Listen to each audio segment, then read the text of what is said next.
For weekly pro wrestling news, AEW news, WWE news, independent wrestling news, it's the X Factor, the hottest pro wrestling news show with the one and only Professor X. All right, y'all, what's going on? It's your boy, Professor X.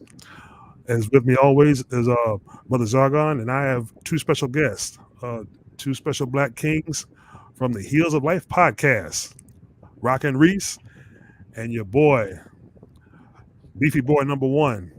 Or Mr. Team Bringer, one of the Yeah. I call him Brother Team Bringer. And how are y'all doing tonight? Doing good.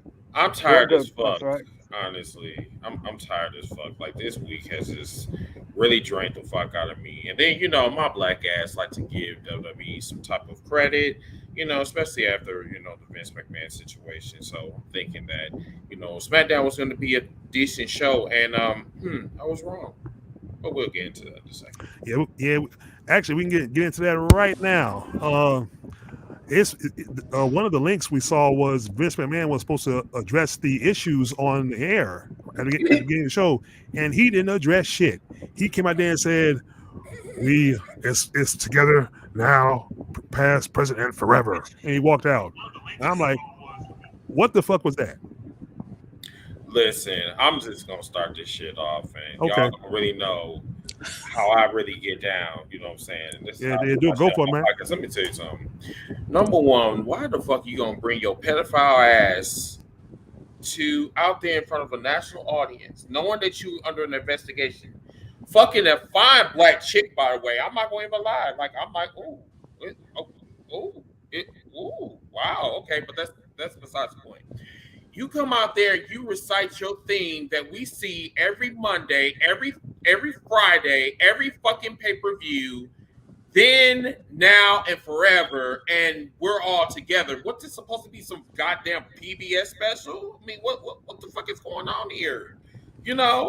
I don't get Vince McMahon. I will never understand him. This was a ploy to get the ratings up.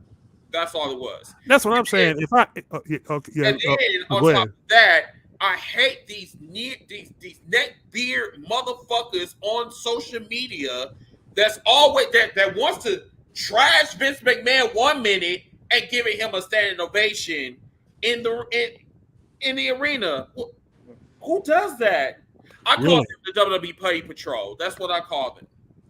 All right. I'm done. Hey, Zargon, what are your thoughts? I got to hear your thoughts. The funny thing about that is I literally wrote a tweet saying exactly what was going to happen. I said they're gonna Vince McMahon's going to come out there. They're going to be singing the entrance. They're going to be bowing down. They're going to be cheering for him as if nothing happened. And that's exactly what happened. I literally have it tweeted. So nobody can say I ain't tweeted. This is what happens. Like, Vince McMahon feels that he's untouchable. And tonight, he proved it. He proved it. It doesn't matter what you do. It doesn't matter what he does. He's always going to find a loophole, find a way around it. And I even made a tweet about it. I think a couple of days ago. Basically, Vince McMahon laughing at another controversy that he's going to get through. And Vince McMahon has a long rap sheet of historic things that he's done in the past and has gotten away with it. He got a rap sheet as long as Chris Jericho's 1,000 moves. He got a rap sheet. Lying about that. No, his rap sheet is longer than Chris. The longer his rap sheet goes for decades. And I mean, I'm not talking about sexual harassment, talking about death. He's got so much blood on his hands. I think he's more cold-blooded than the on-screen horror killers. But that's what makes his theme song so relatable, because it's literally him telling you what he is or how he is, like saying, you have no chance in hell. Like, that's just how he is, And I think that's one of the reasons also he's able to book a lot of heels a lot better, because Vince McMahon is a real life heel character, no pun intended, guys, but he's a real life heel, so I think that's what it is. Don't take it. I'm a heel for life too. I'm a heel for life, but then at the end of the day, Chris has morals. Like, exactly. And I just believe in that thing called accountability.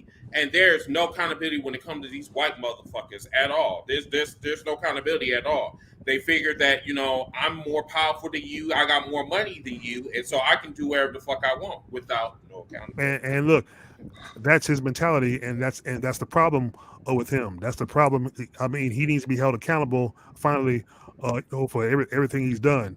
Reese. I want to say one more thing before Reese gets on. I want to say one more thing. Okay. First and foremost, Vince McMahon is not going to get canceled. First and foremost. Secondly, they are not going to take his star of Hollywood. That's all I want to say. Okay, I disagree with that, but okay. Reese? Yeah, we're going to have to get back to that one. Yeah. That Vince McMahon is pretty much a mix of Bill Clinton and John Gotti. Because, hell, we've all known all the affairs Vince done had. It is like, somehow people, now I don't know what's the real status between him and Linda. Really don't care, because Linda's been like about irrelevant for like a long time. She is a fucking hoe, plain and simple. She's a hoe that wants power, and that's why she's still with Vince McMahon. Yep. I'm so sorry, Reese. I'm that's sorry, brother. That's all but right. it's like they go to the John Gotti part of it. Like everybody's just said, Vince has done so much stuff, but yet nobody can make it stick to him. And basically, you know how we say that wrestling sometimes can be a bit of the mafia? Well, just like John Gotti's nickname, Vince McMahon, he's the Teflon Don. You can't get nothing to stick to the man, because it's like, we know the steroid scandal. Hell, we done had the Donahue clip from the early 90s. Hell, we done had what? The rape case. With the sexual harassment, the Ash Massaro thing. Like, Lord knows there have been so many issues when it comes to Vince McMahon, and yet somehow, and Greg's going back to what you brought up. What happens at the top of the show? Or actually not, Zargon actually brought it up at the top of the show. That Vince walks out, and what's the first thing everybody doing? They singing, "No chance." No chance in hell. All right. Before we continue, brothers, I want to welcome brother Quinn, aka Black Z Fighter, to the show. Welcome to the show. Welcome back, brother. Hey, how you doing? We talking about the Vince McMahon scandal. Yeah. This is Chris and Reese from the Heels for Life podcast. How you doing? Hey, I've just seen y'all on on the group chat. PW Hustles. Oh yeah. Shout out to the PW Hustle as well. Shout out to A-Track Brown and Chabelo Bella Cruz. Anyway, Black Z, we talking about the Vince McMahon issues. You know, his appetites, and from Zion SmackDown, appetites. Yeah, appetite. That's what I say. His appetites. That's the problem. He's greedy. Apparently he liked him, a little, melanin. Apparently, he got a full course meal right now. I mean, I would have thought the shit was Thanksgiving at first. I mean, wow. Yeah, that's not the point you brought up. You said, I saw a post on Facebook. This black chick. Are you saying that's a black chick? He's actually saying right now. I didn't know that he was into cocoa. That's what I'm. Even though he got rid of 2 cocos, well, one is already on their way out, and the other one is just saying, I'll be here. I'm gonna take a vacation. Then I'm gonna come back and play tribute to my tribal chief. That type of shit. I'm just saying. Look, I saw a picture of a black girl. Somebody posted. Is she's young with like long? Is that a chick? Is that a chick he's seeing now or something? Or supposedly? That's the one that ain't no so-called had an affair with. Whatever. Yeah. Well, he has money, so there's always a chance. Like I said, see, it doesn't matter if you're old or not. If you got money, chicks are gonna come sniffing around. But for his racist ass to be messing with our women, I But the thing about it is that we can't blame Vince McMahon. We gotta blame her too, because number one, she looked too damn good to be dealing with some motherfucker that's on life support. That makes no goddamn sense. What the fuck is he gonna do with his dick at 76? Like what we doing here? Like female, you know what? You know what? Well, he does take steroids now. Remember, he takes steroids. I mean, I don't know if that helps, but hey. What? He takes steroids. Yeah, he takes steroids. And steroids make your dick little. Very much so. Yes. Supposedly, but I guess. Well, remember, he's got those grapefruits. But anyway, freshly squeezed. But anyway, Wow. Wait a minute. Black- Hold on, wait a minute. I'm sorry. I didn't know we used to bring Orange Cassidy up in this conversation. Okay. Well, it's a metaphor. It's a bad metaphor. I know. Black guy. I was just like, I know it's a metaphor. That. Black Z. What's your thoughts on this? I'm not surprised. You just all these billionaires and millionaires have been getting exposed in the last couple of years, so it was only a matter of time before something like this would have came out eventually. That's true. And I'm thinking, and here's the thing: if you innocent, why the hell are you stepping down from your job? See, I got a friend on Facebook that said that he's innocent, that this is gonna blow over. No, it ain't gonna blow over. And making your daughter the interim CEO of all that was, and I told y'all this in the chats. That was a goddamn short leave of absence there, Steph. I mean, what happened to focusing on family? But I guess maybe when Daddy calls, let me you tell gotta you sit in something the chair. about Stephanie McMahon. Stephanie ain't no goddamn good. She just is probably just as bad as her father. Honestly, of course.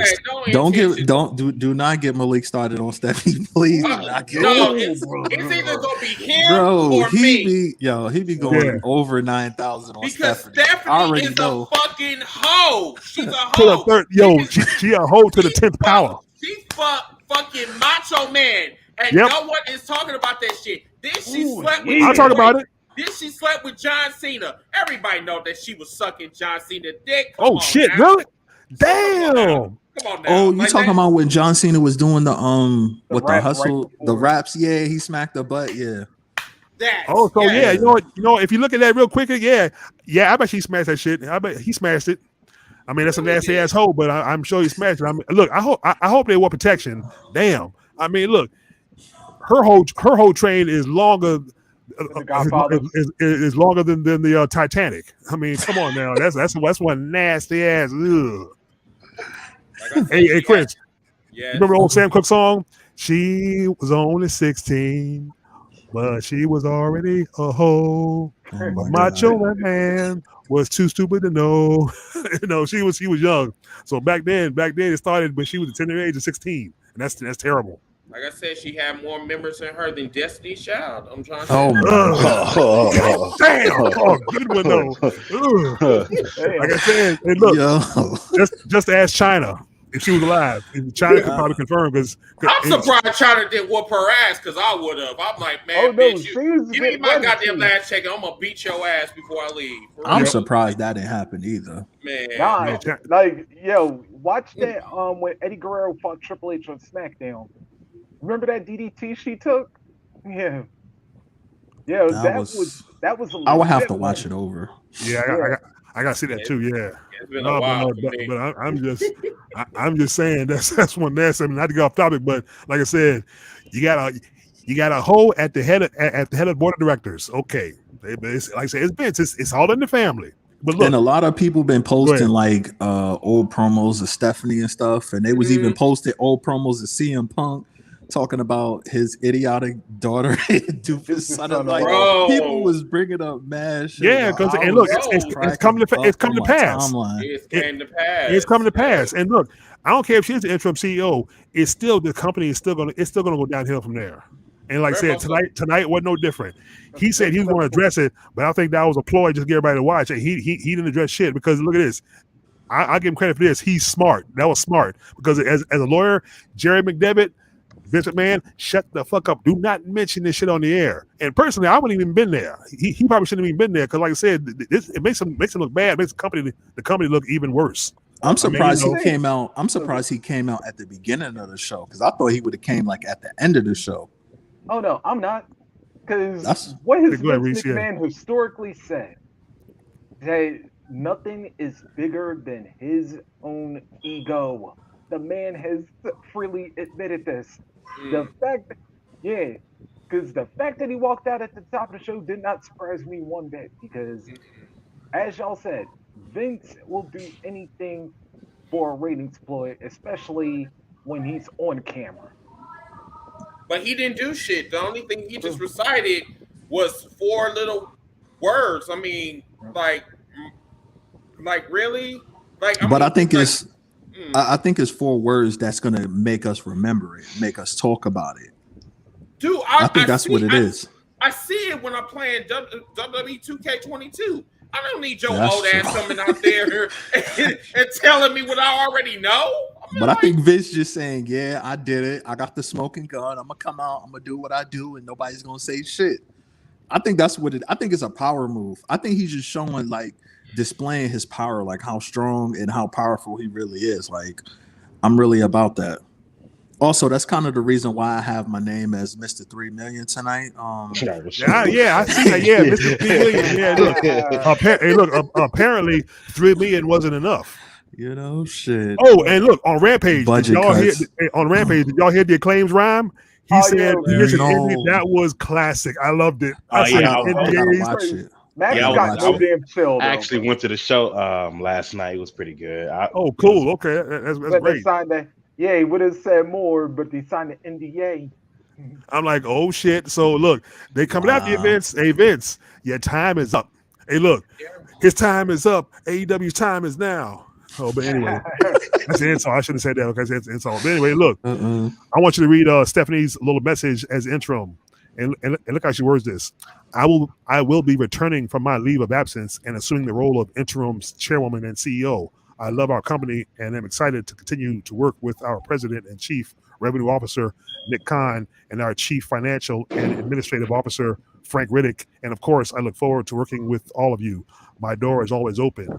Well, she should. I bet it is. Yeah, I bet it is. She does have an open. She has an open door policy. She's been having an open door policy for years. Yeah, she's had an open door policy. She's had an open door policy since she was 16. It should read, "My legs are always open," because they know that's what's always open. Her legs are always open. That's the problem. Yeah, that's a political move to put her at the top. I think that's what it is. It was a political move. That should have been Shane. That shouldn't have been Stephanie. Oh, Shane has disappeared. He's gone. I already know that Shane. I don't even think Shane even wants that no more. Look at this. See, I think his son is a little different from the daughter. See, the son probably knows about this, and he noticed he ain't heard a peep from him. He wants nothing to do with this. Something just hit me right now. Yeah, go ahead, Reese. Go ahead. Yeah. Y'all remember? All right, now I know that technically it was a storyline, but remember what Shane said the night he came back on Raw? I think so. Yeah, vaguely. Yeah, remember he talked about a certain thing happened, and he had to come save the day and whatever. Yeah. I'm starting to wonder if all this stuff going on with Vince now might have been part of what Shane's talking about. Again, it might have been storyline, but yeah. But then you got to look at every storyline that's ever been involved in WWE. And when I think of the whole Vince McMahon messing with the chocolate sister, it reminds me of the whole Kurt Angle and Sharmell thing. It reminds me of that completely. So it's like Vince McMahon is playing his fantasies or things that he did, And also one of his fantasies is fucking his daughter too, because he also had an incest storyline that he was trying to put through. Oh yeah, I remember. Yeah, that was disgusting. That was weird. I do remember that. That was disgusting. That's why all of this is coming to fruition. That was classless. He always had a fantasy about Stephanie. He kind of reminded me of Donald Trump and his daughter. Wait, Trump said he wanted to fuck his daughter? Yeah. He talked about he said, I think this was like on a TV show. He said, my daughter looks good enough that if I had to, I would marry my daughter instead of my wife. He said that. What? Yeah. I believe that. Yeah, because Trump and Vince are good friends. What the fuck? I'm telling you, they. But yet they want to give these motherfuckers standing ovations. That's the part I don't get. That's what I'm saying. The fans tonight in Minnesota, I'm like, what the hell? You know the story, and you still gonna clap for this man? Come on. No, but you know what it is? Those fans that believe that they're gonna believe his innocence. See, they don't believe. Of course, they'll be. Of course. Nah, but even when you have proof, though. Yeah. Even if you have proof, they still going to be in denial. They still going to defend them. Yeah. That's just how fanatics are. Like if they feel that regardless if he's right or wrong, we're still going to back him. Yeah, because I had to deal with that when we was on our Thursday podcast. It was this black charcoal biscuit looking motherfucker that decided to come on our podcast. I remember that. And this man was like going up and down talking about, oh my God, you AEW sexuals. I'm like, my nigga, you from Chicago, nigga, you look like you don't take a bath. I was like, you really need to shut the fuck up and get the fuck off of here. I was like, we here to have a conversation. We are not here to blow up your sexual fantasies about, how I can fuck with this person and that person or whatever. Nigga, this is not Black Planet. Oh my God. The fact that I know what that is. I feel old now. Yeah, I remember that. I never went on the site, but I heard it was nasty at one time. I never went on the site though, but I heard it was nasty. I'm telling you, it's like dealing with Backpage, but whatever. Yeah. Mm-hmm. I'm pretty sure Stephanie would fit right in, but then again, I my God. Hey, look, no, I'm saying, look, do you think Stephanie likes black men? No, I don't think so. No, I think you know what? Okay, I know this is not. We don't got a lot of time to be talking about Stephanie, but she did mention that she likes to, she likes it rough, and Triple H doesn't like. I think Triple H don't please her. I don't. Wait, is that the interview she had? Was it Howard Stern? Mm-hmm. Yeah, I saw that. She said that she like it rough.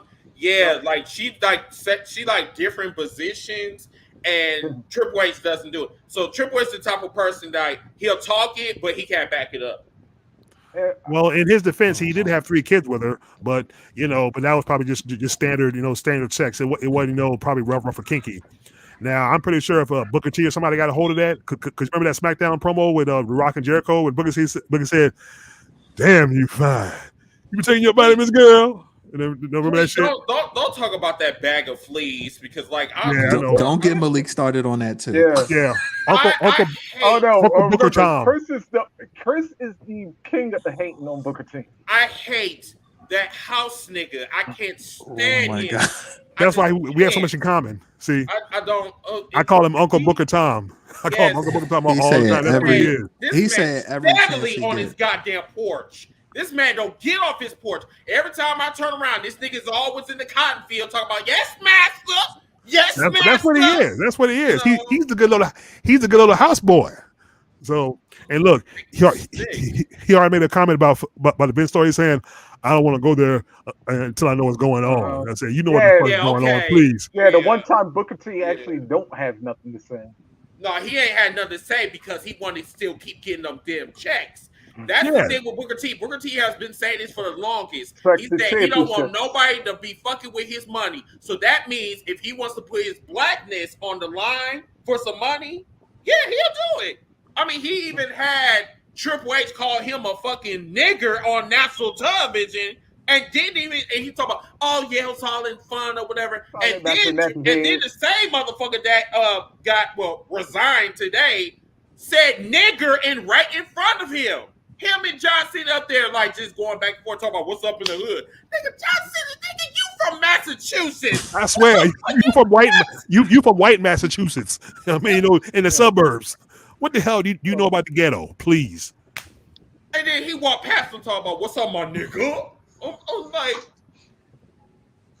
I didn't know about the Triple H thing. Didn't just say that.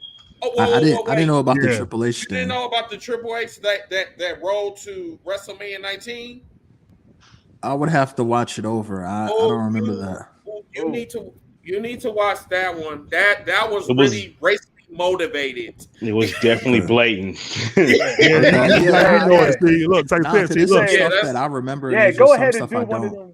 Go ahead and do one of those spinneroonies for me. Yeah, I remember that shit. Yeah. He said the reason why you are here is to make white men like me be entertained. So what I need you to do is... Oh, you're talking about on Raw. Yeah. Yeah, I remember that show. Yeah, I remember that show. Yeah. Okay, I just had to have a flashback. That proves to me that Booker T has no conscience, no self-respect, and he's dark and he's blacker than most of us. He's blacker than me.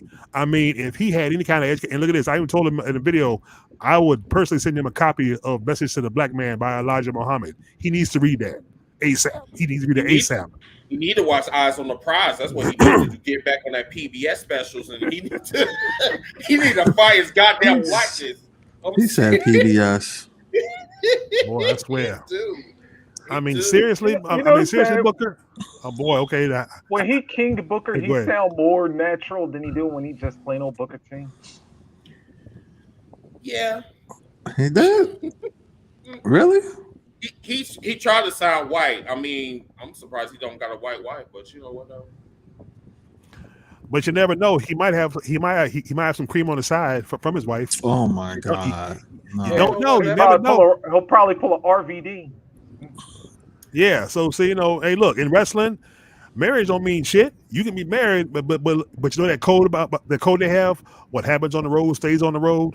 Mm-hmm. So and think about this. Just because Triple Bitch and Stephanie are married and they're always not together, who's to say? Even Triple H, even China in her book said Triple H had pussy on the side while they were dating. What makes you think he still ain't got pussy on the side now? Even though he married to the boss's daughter, he got much pussy on the side. I bet you he got a pocket full of phone numbers in a secret phone somewhere that she don't even know about. Probably some of them done been with Vince and Johnny. Oh my God! Boy. No. Hey, well, you're right, Reese. They keep it all in the family. Keep it all in the family. Yeah, they keep it all in the family, all in the circle. Faster you can say Archie Bunker. What I gotta ask is, I wonder what Daniel Bryan thinks about all of that. Oh, that's right, because that is his father-in-law. I'm like, ooh. Oh, right, yeah, because John O'Nias is married to the Bella Skank's mom. Indeed. I forgot about that. Really? Yeah, I forgot about that. Yeah, he is. Yeah, remember? Yeah, it was on Total Divas. They were on Total Divas. Yeah. Why you think they in the Hall of Fame? Mom, yeah. He married her. Listen, Black Fighters, I'm trying to figure that shit out now. How the fuck did you able to walk across that crime scene and shit and walk your ass to the Hall of Fame? Bitch, I know you wasn't sucking dick that good. Come on. She might have been giving that Monica Lewinsky. Who knows, man? I'm just saying. Oh boy, we're going to the Clinton wait a days minate. With her mouth or with the cigarette? Oh, hey, she might have did both. She might have had the cigarette in the mouth and all. I mean, might have been both ends. Whatever. Yeah, we get nasty now, but hey, look, that's a nasty family, a nasty company. You couldn't pay me the lottery number to work there. Only thing I would do is I would get some tactical gear and pull a mass shooting, but it would be at WWE. But see, this would be a mass shooting with a purpose. So. Some nasty people. No comment. We said he said mass shooting, not ass shooting. Yes. No, why would be asking? No, I don't want to catch nothing because, like I said, you see with Stephanie, you might catch something. Either the coronavirus or an STD. Oh my God. Or both. Hey, but look, hey, remember Kumo D? 3 days later, go see the doctor. Think about it. That girl is poison. No, there you go. She is. Never just a flat button to smile. That girl is. Except man flat. She ain't big. She ain't big, but she got flat. You know what the crazy thing is that Stephanie has not aged well. She put too much goddamn makeup on her face. Like I love Stephanie. Yeah, but it's also the plastic surgery that started to deteriorate too. I know she grown. I know. Yeah. I'm talking about the face. The fact you see right like the chin and the cheeks. You can see where it's starting in the nose. Look at Natty. Natalia is starting to look real strange, especially around the lips. She always looks strange. Like she want to be accepted. Poor girl. She always wanted to be accepted, but like no one to go accept her. I mean, bitch, she was doing up there doing fart jokes or whatever for a living. I swear, but then like I said, I think she tried to do something. I'm still mad about that to this day. I was. Yeah, that was unnecessary. But look, you know what's really unnecessary? Her and her sister with these creepy YouTube videos. Oh, her sister is fine as fuck. I'm sorry. Yeah, maybe so, but but look, but Chris, you know what I'm talking about? Them creepy videos. They be on the kitchen and frolicking and. I don't follow them. Okay. Well, like I said, you need to see a couple of them. I can understand if you want to do that with another chick, but doing that with your sister. Right. And the only thing I'm thinking is TJ Tyson Kidd ain't hitting that much. So, cause see, now if it was me, I'd be tearing that ass up 2, 3, 4 times a day. I think he gay, honestly. Wow. Okay. I'm sorry. Wow. I'm sorry. He might be. You never know. I was told one time. I was told one time. I A lot of wrestlers are gay. I don't judge. I know you. I know. I've been told one time. This is when I was in school. Somebody told me most wrestlers are gay, and I guess maybe so. But you know, hey, I'm gonna keep that on the low. But you know, but yeah, I ain't talking. I'm just saying. I was a kid at the time. I'd say, wait a minute. These big men who can have the girl they want, they're like men. I was like, I don't get that, but okay. Yeah, I mean, there are some down low niggas that's in. Oh, we lost Zargon. Damn. Okay. Yeah, no, I'm here. I'm here. No, that was Black Z. Black Z. Yeah, we lost Black Z. Yeah. No, I bullshit you now. Like there are some. He'll be back. Hopefully, I don't judge anybody. It's just like their body language. You know what I'm saying? Yeah, you got Darnell. Or what was that? Darnell Young, Orlando Jordan, Sonny Kiss, Matt Cage. Oh, I don't even know who that is. But from millions of dollars. Yeah. Prime time player. Oh yeah. Oh yeah. I remember him. Yeah. I remember him. Okay. Let's move on to the next topic. I mean, we can come back to that. No, real quick. Back to that Vince McMahon's Star of Fame. Yeah, if he's found guilty, if somehow he's found guilty, yeah, it needs to be removed. And I mean, personally, I think it needs to be removed anyway. He doesn't deserve one because we can't have sexual predators and pedophiles on the Hollywood Walk of Fame. That's like putting Pat Patterson on the Walk of Fame. You know. I mean, you might as well. But I mean, he got away with it for like what 35 years? I mean, he had his own stable called the Cream Boys, which I am still trying to figure that out. With that. Yeah, no. To me, I was told Zargo knows this. It was called I was told it was called the Cream Team, the Cream Team. Cream Team. Yeah. Cream soda, like it's disgusting. Cream of wheat. Cream of wheat. Cream of wheat. There you go. Oh, that's really good. He said cream of wheat. Oh my god, that's nasty.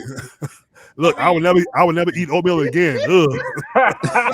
like seriously. No, I wish you not, Cat. Like this motherfucker decided to have his own stable called the fucking Cream Boys or some type of shit. And this was all of these pedophiles was like, playing with little boy booty holes. I mean, it was very just. They got a documentary on this. I know. I seen it. Yeah.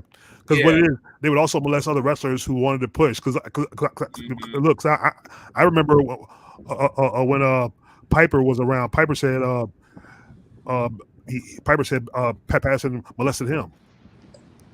Black Z. Yeah, as a matter of fact, I found this out when they put out. That's all right. Yeah, that video. We got you. That Donahue show, or whatever, back in the 90s. So I think it was Bruno Sammartino, and it was Barry Orton. I didn't know he was related to Randy Orton. I didn't know that was his brother. He was molested. Wow. He was molested by Pat Patterson. Pat Patterson wanted to grab his dick, and he was telling him, no, I don't get down like that. And it's like Pat Patterson was just like, oh my god, I have an image. I almost threw up in my mouth, but yeah. I remember one story. Somebody rejected Pat Patterson. And the guy got fired, or he quit. He just quit and left the business. It was that other dude that, Is that the one that committed suicide? Or I think so. Yeah, I thought they said somebody video on that suicide. One. Yeah, because he suicide. That's like he was like. Okay. I think he went to law years later, but then he committed suicide. I think his brother committed suicide or something. Yeah. Okay. That's right. Yeah, because he worked as a ring boy. Oh, and as a ring boy, who molested the ring boys? Do you remember that black announcer they had years ago in the 80s? Mel Phillips. He was a pedophile too. He was part of the same ring. He was part of the Cream Team or the Cream Boys. I honestly think that is not just a wrestling thing. I just think that's something that's involved in the entertainment industry. Like stuff like that goes down like behind closed doors. I think that's a part of, I'm gonna say conspiracy theories type thing. Okay. I just think that's an that's industry thing, like because you even with like the rappers and stuff like that, like they say a lot of stories where dudes be getting turned out and everything. So I think that's an entertainment industry type thing. Look at R. Kelly. I mean, look at Velveteen Dream. Yeah, I mean, Velveteen Dream got it. I got the boot. Yeah, I mean, there's too much shit to me that goes on behind closed doors in WWE. Too and much wrestling in general too. Yeah, too much. And like what Terry Ronalds be saying, don't sell it. Don't sell it. Pretty much. And that's why, like, when we talk about these wrestlers and we don't try to talk about them in the negative light, you know, I always tell them, like, I do support the wrestling business because the wrestling business, it helped me grow as an individual when I was growing up, whatever. But then at the end of the day, we have to be real about the situation. We can't pretend that this shit doesn't exist. We have heard horror stories. We've seen Dark Side of the Ring. We've seen some of these documentaries from some of these wrestlers of what they went through in the wrestling business. And this wasn't just 1, 2, 3, 4. This was like probably 50 wrestlers that said the same thing about the wrestling business. It's just some things that we do not know about the wrestling business that the public should know. So and you got a lot of stuff on YouTube as well. Like you got a lot of videos of former wrestlers just saying their whole story. Yeah, you think like these go back to even before any of us were born, because this type of stuff was going on probably back as early as the 30s. I think it goes further back than that, to be honest. Yeah, like that. Yeah, like at least, let's see, because I'm trying to remember, like the old NWA, like they was around like and their predecessors were like late 1910s or in the 1920s or whatever. So it's like you could at least go back to at least that far. Yeah, Paige. What's that? I think was it Mr. Scott, I believe. Yes, in the chat, shout out to Sherman Scott. Yeah, he said, what else thoughts on Paige leaving WWE? I mean, I'm surprised she lasted this long and lasted all through the budget cuts. All she was doing is sitting at home and doing Twitch streams. You know, the fucked up thing about her is that the only thing I'm going to remember is her leaked out porn. Oh my god. Yeah, that was Hey, look, yeah, that's what I remember too. It is her porn. That's basically how. And look, and the thing is, she got X-rated with the boy Xavier Woods. Oh yeah, that promo from the Usos, that was hilarious. Yeah, that was right. And look, and that is him, I believe. That is him. And Brad Maddox, the guy, the other guy, the white dude that announced Maddox in that video. I'm like, wow. Whole lot of swinging backstage, boy, at that time. Yeah, and then I'm still mad at Xavier Woods for going burying her. Like, I didn't know that this was Wednesday. Like, I thought that this was just like, Wait, who did he marry? Who did he marry? Oh, I don't know. Shit. Oh, I thought. Oh, I was like, I didn't know he was married. No, no. Somebody said Xavier Woods loves white meat, even though he knew it. But he does, and he's stupid enough to go bury these bitches, and that's why I don't understand. Oh, okay. Well, hey, more power to you, but don't get set up. Don't be another OJ. Oh, but look, as far as here's something else. I know it's Dark Side of the Ring now is on hold because Vince McMahon, I think, has something to do with that because WWE, I think, is trying to partner with somebody in Vice and take control of Vice programming to basically, I guess, cool off on Dark Side. To see Dark Side of the Ring kind of exposed him a little too much, didn't Vince? I love. But a lot of stuff, I mean, it's kind of regurgitated. It's a lot of stuff is commonly known. I mean, maybe some of the stuff, like certain stuff in detail, you may not know, but most of the stuff that they've shown, like, is kind of common knowledge. Like, it's been talked about and displayed, significantly over the years. Not exactly, because see, back in the day, we didn't have a lot of information. We heard about the stories, but the way they went into detail about it. Yeah, that's what I'm saying. Like, you didn't know, like, in detail, but you knew of it, like, common. Yeah, because it was like, even though we did have social media, like in the late 90s and early 2000s, we didn't have as many platforms as we do now.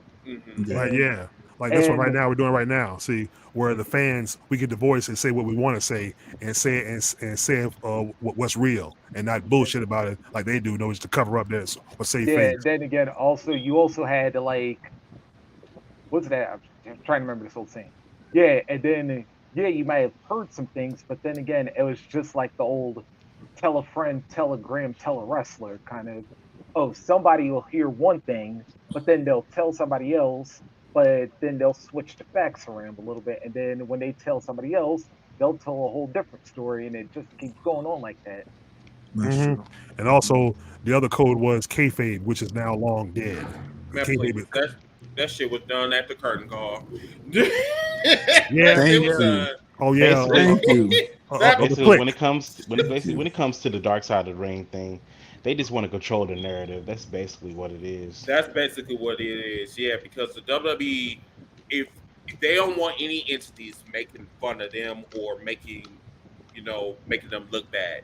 That's what Vince McMahon MO is simply this. I'm going to stay out the public's eye. I'm not going to hear anything that you are saying, and I'm going to continue doing what I'm doing, whether it's wrong, whether it's good or bad. And I respect him for that.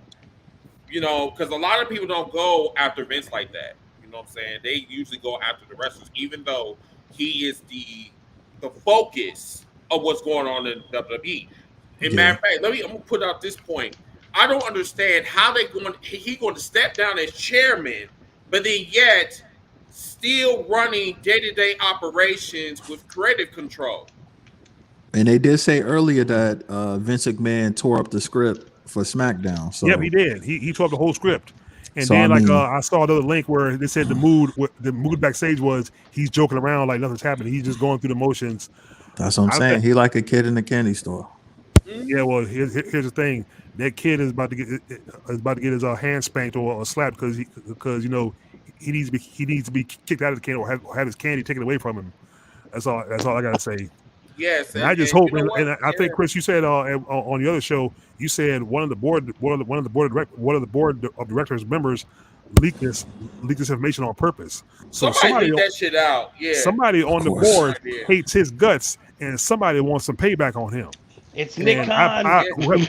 Whoever it was, for real, all joking aside, I hope that's what happens. I hope you get all the payback, like I said, because he's got justice on him long overdue. His ass is long overdue. It kind of brings back the point of why we've been seeing so many releases, why so many budget cuts, why so many things that's going on without any reasoning behind it. Like, there was a lot of shit that's been going on for the past 6 weeks. Hell, the past 2 years that has been unexplained. Like, all of these wrestlers got excommunicated within 1 week. Like, sometimes it was 30, sometimes it was 20, sometimes it was 15, and they wouldn't even tell us what the fuck was going on. And then we hear about this shit. I was like, you telling me you pay a female $3 million motherfucking dollars for her to shut up? What's going on? Yeah, and see, like the Michael Jackson case years ago before he died, it makes you look guilty. You gave hush money, $3 million of your money out of your account to some women, to some woman who you didn't want talking. But somebody talking, somebody leaked on your ass, and like I said, I hope his ass fries. I'm sorry. I mean, I understand, Chris, that you don't want to see. Sorry, I didn't mean to call you by your slave name. I meant to call you. Oh my God. Yeah, you know what I mean. I know it's me. I'm conscious. That's just me. No worry about it. Look here, everybody. My name is Chris Dilworth. I'm from Milwaukee, Wisconsin, 53215. So, if you have any issues with me, all you gotta do is just come to my. Well, I ain't gonna let you come to my house. But hey, look, if you send an invite, make sure you had a 12 gauge handy. That's all I'm gonna say right there. Yeah, all this exposing is definitely it's not coincidental. It's purposely. No, because like I said, this has been building. This is like a boiling pot, boiling over. It's been building for years, and Vince McMahon has got everything he needs been building for decades. Yeah. Decades. See, Vince ran out of space to sweep things under his rug because all that dirt, it eventually comes to the surface. I just want to find a fucking body. I'm just waiting for the body to go into the to the grave. That's all I want. Like I'm just ready for that because I am not going to lie to you guys. As much as I love the WWE because it helped me become a fan, but I hate Vince McMahon with a fucking passion because every time I see him, it's like I throw up. Like I was regurgitating today. Like I'm just like, why the fuck this old nigga is like coming out here? And the only thing he said was like 4 little words that we see on TV before, the program comes on. And it's like, you giving him a standing ovation for being a pedophile? What? But, whatever. And it's crazy. But you notice it's mostly, like I said, that crowd, it's all them white folks. Them white devils of a feather cracker together. And I'll leave it at that. Of course, but Zargon, you know what I mean when I say cracker. I'm not going to get you started. I'm not going to get you started. That's what you are. I honestly think Nick Khan is behind this. That evil bastard, that calculating. Hey, if Nick Khan's he's been behind the scenes doing this for the last 2 years with WWE. Well, here's the thing. He's behind the scenes dismantling too, because he's. I even said this on your show a couple of days ago when I was outside. Mm-hmm. Ever since he came into the company, you notice everything's been coming crashing down, and it's almost like he's coming in. He's like a secret virus that somebody sent, or a secret virus, or a terrorist from within. Okay, so. Is he okay? This might be a stupid question. So is he related to what, Tony Khan or Nick Khan?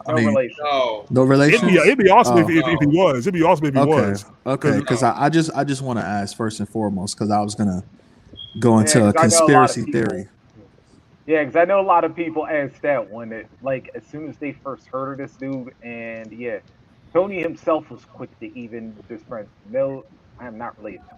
Oh, okay. And the thing is, now that I see his picture, see his face, he looks like a mafia type person. Because you notice in the pictures, he never smiles. He has a mafia aura about him. When I see him, and look, his official title on the article I read, he is the President and Chief Revenue Officer. That's his title. Okay. So right there, President and Chief Revenue Officer. So that means he's looking at the books. He can see the books and he can see how everything is going. So yeah, see, you can break him down from the inside. If you could see the books, the money, you can break someone down easily. Oh yeah, that's good. Very well said, Mr. 3 Million. Like I said, we're still wasn't enough. Yeah. Speaking of 3 mil. First, I'm gonna say rest in peace to this person because he's a legend. But I just gotta say, Vince McMahon, you cheap as fuck, bro. Kobe gave his wife $4 million, and you only gave this woman $3 million. What kind of shit is that? Well, hey. I mean, that's still a lot of money. I'll take $3 million. Come on, bro. Yeah, I know, but when I would do a $3 million, oh boy. I'm just saying, you're supposed to be this billionaire, flashing your money, doing all that stuff, but you give out $3 million. Come on, dog. I think what Zargon is trying to say is still $3 million. For her to shut up, give her $10 million. Should have gave her fucking 30.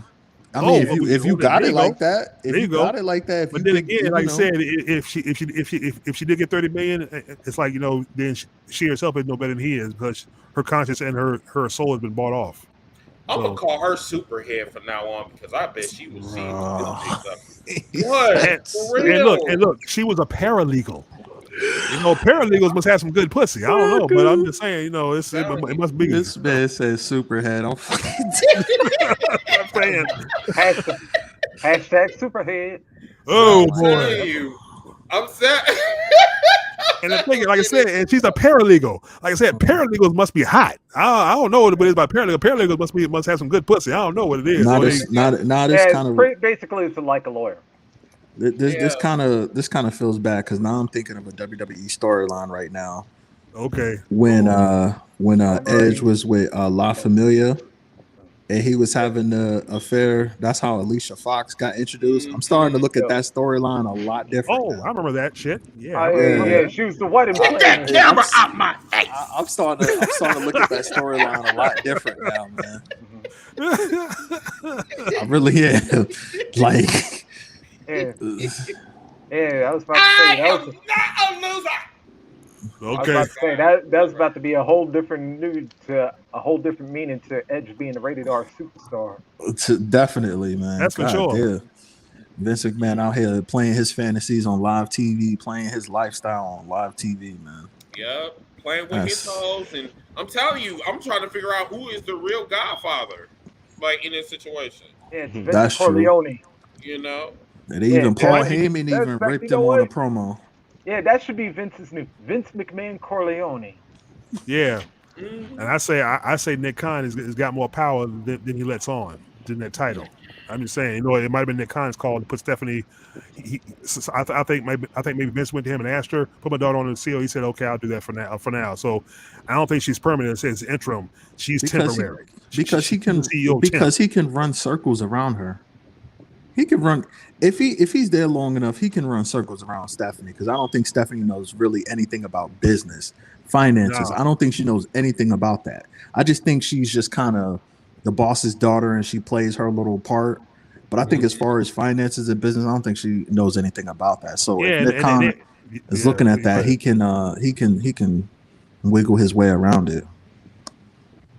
I'm sure she would like that. But anyway, that's not a story. Anyway, that is. Yeah, that's not a whole other story. No, but I think Nick Khan is also a manipulator too. So he's good. He's doing good right now. Stephanie was pulled from her job, saying. Remember they were saying they had doubts about her ability, and the millions of dollars weren't coming in, and then that whole MLW thing fiasco that Salamonster mentioned, where she made the call, which canceled the deal with Tubi. So that kind of cost Vince right there a whole bunch of millions of dollars because MLW, even though it's a small company, is very popular, and it can be a threat if it were to get a TV time slot against WWE. But the issue is that because WWE's lack of common sense, that's why AEW is here, because WWE couldn't do that. When you see shit like SmackDown tonight, that is the reason AEW is around now. That's the reason why MLW is around. This is why Hog is around. Because Vince McMahon don't want to do his job right. And don't forget about UFC. Don't forget about UFC. UFC has been coming up for the past 6 years. Oh, yeah, UFC's been killing it. Yeah, that was the issue right there, too, because, WWE wanted to replicate the millions of dollars of revenue that UFC did. And when Stephanie made that call about the MLW, and this is what Fox corporate executives got pissed about too. So Stephanie McMahon fucked up because even but it's hey, wow, okay. That's why I said she doesn't know about the business, side of things. She doesn't know about the managing of the money. Now that you say that, her being put as interim CEO, that could be the final nail in the coffin to dismantling that company from within, in a sense, because as dumb as she is, she'll basically just run that board into the ground. And the thing is, I think what it is, somebody's waiting for her to make the ultimate mistake, the ultimate business a mistake. She's gonna make it sooner rather than later. Yeah, right. Exactly. Yeah, I agree with that part because it's soon. Yeah, because like I said, they should have never put her as CEO. They should have never did that shit. Here's the thing. Every board member is going to jump ship. Every stockholder is going to call anything, and they're going to bounce. Say, Vince, I'm bouncing, and it's going to be a wrap for WWE. If you really look at it, though, yeah, they already jumping ship. Look at what happened to Sasha Banks. Sasha Banks leaving. Then Randy Orton, he's done. Yeah, let me go for another one. Look at what happened. Oh shoot, let's go back to where the real catalyst was. Go ahead, Reese. Look at what happened with NXT. My point exactly. Ooh, yeah. I forgot about NXT. NXT was one of the hottest fucking brands that the WWE had to offer. You know what I'm saying? And they turn it into a goddamn fucking Nickelodeon special. It is the BT After Dark type of special. 1 minute they said that this is a shut up. 1 minute they saying that this is for kids. Then you got these naked bitches going around and you got toxic infection and shit. I mean, Nikita Lyons. Nikita Lyons, Anita Kynes, the 2 Live Crew, Dancer Wannabe. Yeah, that's not wrestling. Going back to the show, you had me as on a special guest. Has the NXT turned to Pornhub? I would say yes, it has. Yes, it has. And it's funny. I mean, it's really not funny, but it's technically it's funny. It's not funny. You know, like I said, there's too many kids are watching, and if parents were to see that, I'd say, oh, I don't want you watching this no more. This is not good for your eyes, and it's not good for your mind either. Oh, so they doing that attitude error like type shit. They're trying to, yeah, and it's coming off bad. Mandy Rose wants to be a part of the culture so bad. Mandy Rose being part of it, please. She do. And then see, the thing is, this is how they get you. They try to make it all like family friendly and shit, having all these bright ass lights and shit. And then here come first you got some gay dude that's up there humping a pole, and then you got some martial arts. I tell you, that's heard. Humping a pole. He was humping a pole. Yeah, I saw that. Yeah, this fat black dude. Yeah, I saw that shit. Yeah, I mean, perking on a goddamn pole, and I'm just like, nigga, you too big for that. He was topless too. He went topless too. Like, I was like, oh hell no. What? I could watch that. Look, some Oliver dude or whatever. Yeah. Are you fucking kidding me? Yeah, No, Wow. we're not kidding you. No, we're not kidding. Unfortunately, no, we're not kidding. Go look and at one of you put MLW. reactions. Yeah, look, if you put MLW on a time side against them, NXT will be canceled so fast it'll make Stephanie McMahon's panties spin. I'm surprised and it's that's not hard to do canceled now. Yeah, Wow. well, hey, you know, they said Triple H is back in his full-time duties, but not as many responsibilities. So I don't know what the hell he's doing behind the scenes. He's doing something, maybe some filing or something somewhere. He can't do anything. Exactly. He got one foot can't do on the bed and one foot in the grave. Like, no. Pretty much. Yeah. No. He can't do nothing. Like I said, because even if Triple H only sticks to just doing office work, yeah, you know that ain't him. Like, no. He literally was hands-on in developing NXT from just a ground and on the internet to like actually being what Chris said was the only good thing about WWE. Yes, it was. And Chris has known me to say this time and time again, but I think like there was secret animosity between WWE and NXT, because if y'all go back to Survivor Series, the one with the NXT crowd, listen to who most of that crowd was chanting for. They weren't chanting for Raw. They weren't chanting for SmackDown. They was clearly NXT all the way, and it was like he was literally wow. Yeah. And I think I think that was in like Chicago or St. Louis or somewhere. And that was Chicago. You know how to That was Chicago. you know how Chicago crowds are. Well, you got certain crowds that are just if you putting on a shitty show, they're gonna let you know. Yeah.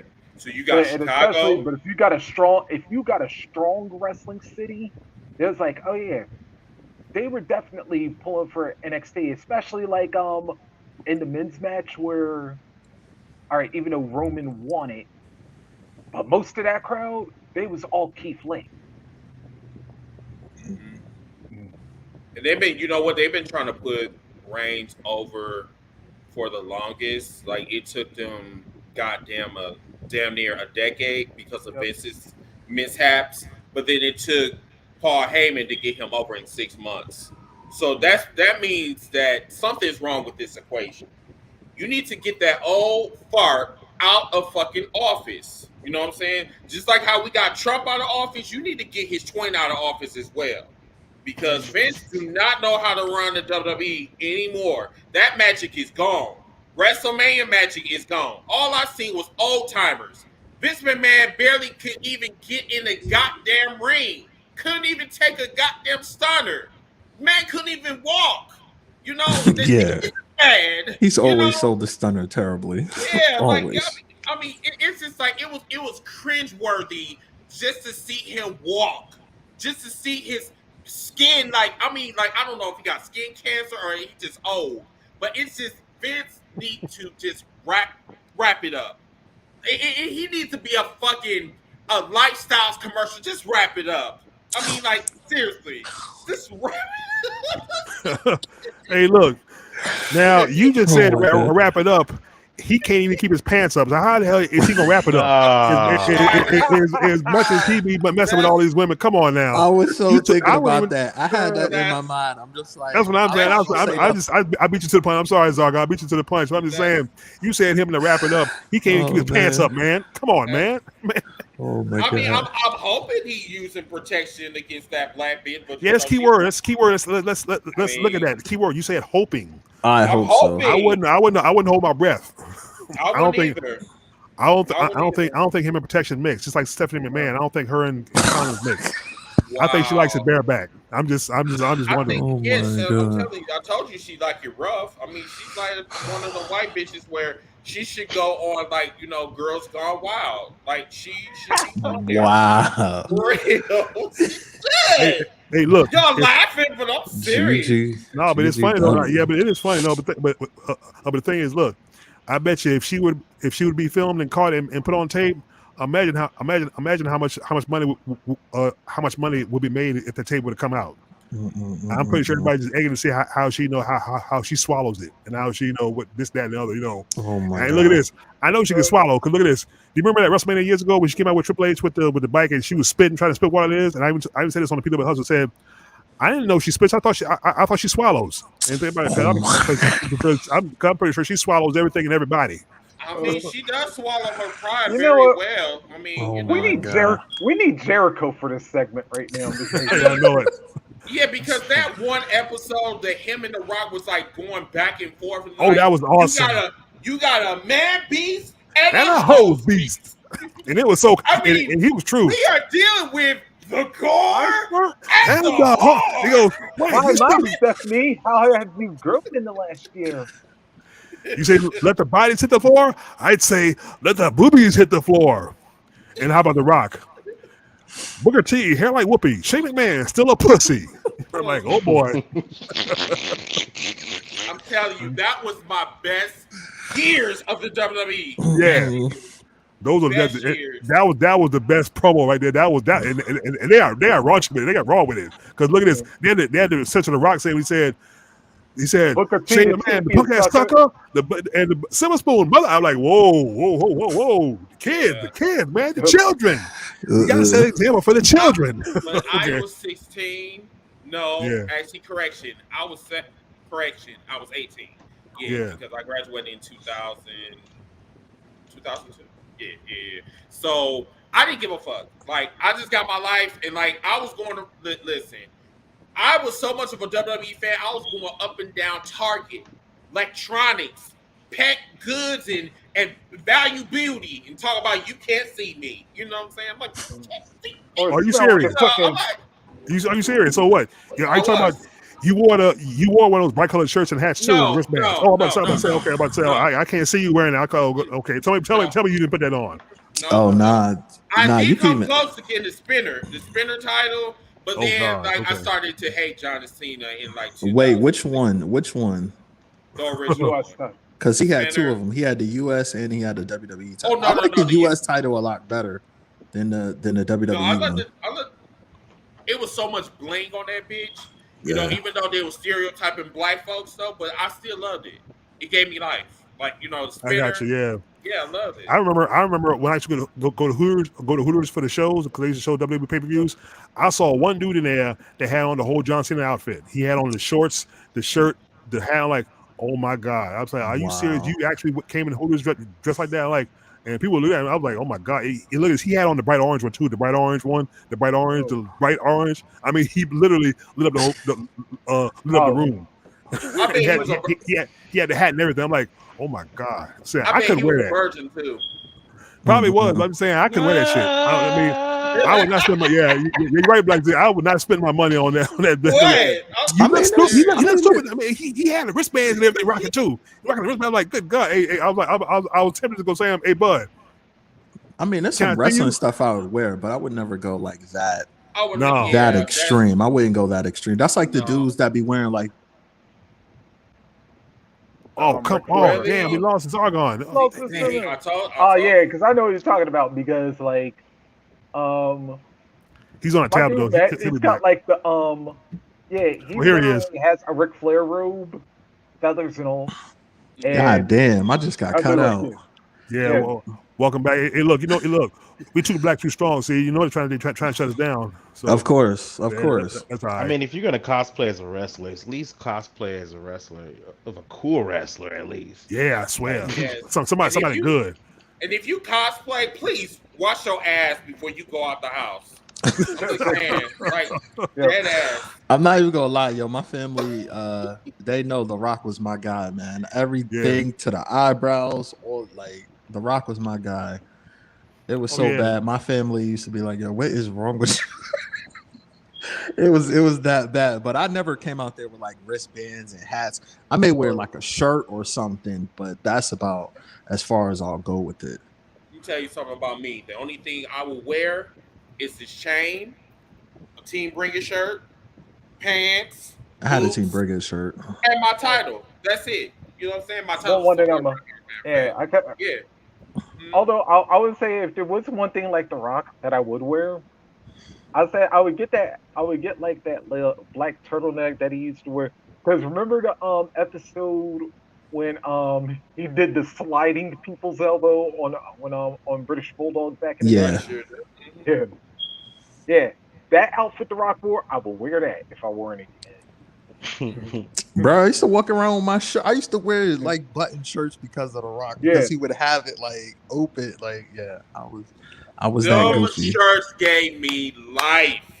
And I've been trying to find one, but they don't have one in Burlington Coat Factory. So, Rock be getting them real designer shit. I know, and I'll be I need one of them shirts because I'm fat as fuck, so I need to come do some. Actually, the only thing I'd wear right now, I would wear an all elite shirt and a hat to match because I like the colors, all black, a black shirt, all elite shirt, and a black all elite hat. I would wear that. But here's another thing I wanted to say. I saw a picture with The Rock with Nick Khan with some fan in the middle. Somebody said online. Now here's a scenario, and this would be a good scenario. What if Nick Khan went into business with The Rock and The Rock bought WWE? Now, maybe that's what needs to happen. Already bought XFL from Vince. Why not? I wouldn't be surprised. Yeah. Oh, he did? Oh. Yeah, he did. Yeah, because him and his ex-wife, who's also his business manager and partner, they bought the XFL, and it's going to be better now than what it was, than what Vince had. Now, if Rock can get the money to buy WWE, then and out Vince and the whole family, then they can start over. They can overhaul the whole company. They can start fresh. Damn, but then that's another endeavor that Vince tried to dig his hand to and failed. Yeah, twice. If The Rock gets XFL and make it, he got it. He got it done. It's done. He had it. Yeah, they premiere next year. He was interviewed on ESPN. It's done. It's done. They will start next year or next summer sometime. I'm telling you, it's like they're beating up a dead horse. Like I don't get it. It's just like it's stop, go. I feel like I'm in the intersection. Waiting for the light to go green. Like, you in the Twilight Zone, bro. Am I? He's definitely at a Twilight Zone. Either way, right. Shoot, that's what it is. Tired of fucking stop and go shit, man. Yeah. All right. Hey, look, it's been an hour. We spent an hour on Vince, but this has been a good show. God damn, an hour already. We got some other stuff we do got to talk about. Yeah, we can talk about. Yeah, we're good. Hey, look, I'm gonna get into Ronda Rousey real quick. Chris, here it is. Okay. Please tell me you're not talking about that fucking promo, please. No, it's not a promo. It's a comment she made. It says right here. Ronda Rousey is in her second run with WWE, and she has seen a lot, whether that's in the ring or backstage. Coming from a background of competing in judo and MMA, a pro wrestling locker room is much different than what she had experienced before. While appearing on Kurt Angle's podcast show, Rousey was asked about adapting to the WWE women's locker room. Rousey recalled talking with Paul Heyman one time where she told him that whenever she would leave the locker room, then drama would happen, whether that was one of the girls being unfair or anything. Rousey noted she would ask what was going on when drama would happen. Heyman was telling me if there was like a pit bull in the room and you don't know about this dog, you don't know this dog and it could probably kill you. You're not going to do anything crazy while the pit bull is in the room. You're going to wait until the pit bull leaves the room and then you get crazy. She added, so as far as I know, it's just like sunshine and lollipops in the locker room. It's a bunch of cupcakes and hand jobs. Everyone's having a great time. Okay, now the thing that now here's Natty's response. It says this is a Twitter. This is Bob. Funny that Miss Rousey describes the women's locker room as cupcakes and other things. Ronda wouldn't know the first thing about the locker room as she never leaves her private bus. Wow, okay. But if she did, she'd actually see that everyone in there secretly hate each other. Now, I believe that is like this. Okay, she got a private bus, and everybody in the locker room is just drama. Of course, it's drama because it's politics. Everybody That's wants what I was about to to say. be on top. That environment's always been chaotic. Natalia is a veteran. You know, Natalia has survived the budget cuts, the releases. She's the only diva never to get released for like what 20 years. She's been there, I think, longer than the Undertaker. She's a charity case. That's the only reason why she's there. They feel sorry for her, so that's why she's there. Well, yeah, and also being Brett's niece and Anvil's daughter also helps. So that's what protects her. Charity case. Mm-hmm. Yeah, but all right, I'm gonna go around the moon. Zargon, I'll start with you. What are your thoughts? When you stop laughing? Okay, I did kind of make a video a little bit in pertaining to Ronda Rousey. This is why people don't like Ronda. This is why wrestling fans can't stand her, because she doesn't know when to shut the fuck up. Like she talks too much. She says shit like she sounds so like her ego just knows no bounds. So when she says stuff, fans just get upset with her, and fans don't like her. And then the fact that she's champion is annoying me first and foremost. And then that promo she had with Shotzi, Jesus Christ, that shit was horrible. That's all I'm gonna say. I'm gonna leave it. That's all I'm gonna say, because I don't want to be ranting for 20 minutes. Okay, yeah. Well, I mean, you can if you want to. I mean, it's just my show, my platform. You go say what you want, because we listen here. I'm good. All right, Black Z, your turn. What are your thoughts? Ronda Rousey is a mark. That is my case. For herself. Okay. She's a mark for herself. I got you. Hey, Reese, what are your thoughts? Ronda's mouth getting her into trouble again. Where's Holly Holm when you need her? Where's Amanda Nunes when you need her? Yeah. Yeah. Because I'm like, you ain't shit. Yeah, because I'm thinking to myself, yeah, y'all remember, like, I think it was the Instagram or something, like, right before WrestleMania, she getting her hair braided, and she's, like, talking about, that all of this is fake or whatever, and, like, during Ronda's first run, and I'm like, fake fighting, Ronda, damn, do you remember that the point of being a babyface is to actually have people like you? And it's like, it didn't go so well the first time. Yeah, almost get ready to ruin it the second time. It's like, damn, WWE don't want to turn you heel, because, quite honestly, the last time you went heel, you weren't that much better than you were as being a face. It's like, yeah, you got name value because of what you did back in the UFC or whatever, but it's like that's slowly waning off, and right now you kind of headed towards Dallas Cowboys level. And it's like, damn, Ronda, yeah, figure something out, because your second run, it's about to end like the first run, except, yeah, the fans are going to be even happier to see you leave the second time around. But at least she had some compelling moments her first run. Her first one, she had some nice moments, with the whole brawl with, her, Charlotte, and Becky. I mean, she had good moments, but the second run is just not it. And then they put the strap on her. Why? They put the strap on her. I just don't get it. Because she's a mainstream star, she was a mainstream fighter in a fake world. That's the problem. See, I get that, but she has to get new fans. She can't just depend on the UFC fans, because the UFC fan, a lot of UFC fans is not going to follow wrestling all the time. They're not going to follow that shit. So she fucking up her own bag, basically, because she don't know how to shut the fuck up sometimes. All right, team, bring it. Your turn. What are your thoughts on Miss Thing? Just gonna tell you this: like Ronda Rousey really needs to hang it up. Like the bitch been gone for 2 years, and it seems like she came back to get even worse. And her promos are like cringeworthy. Like this evening, after I was done with that first segment, I said, "Okay, I'm gonna turn off the TV. Then I'm gonna get back to the main event."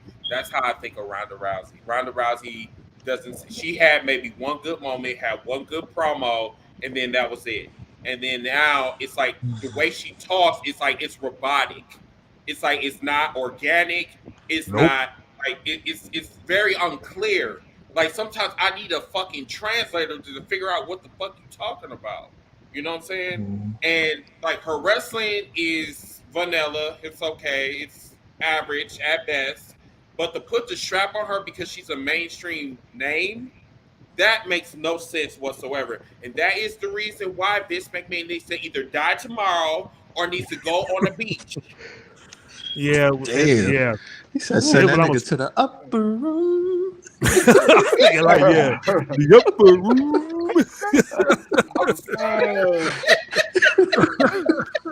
Damn.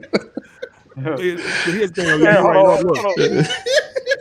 You know what's sad is that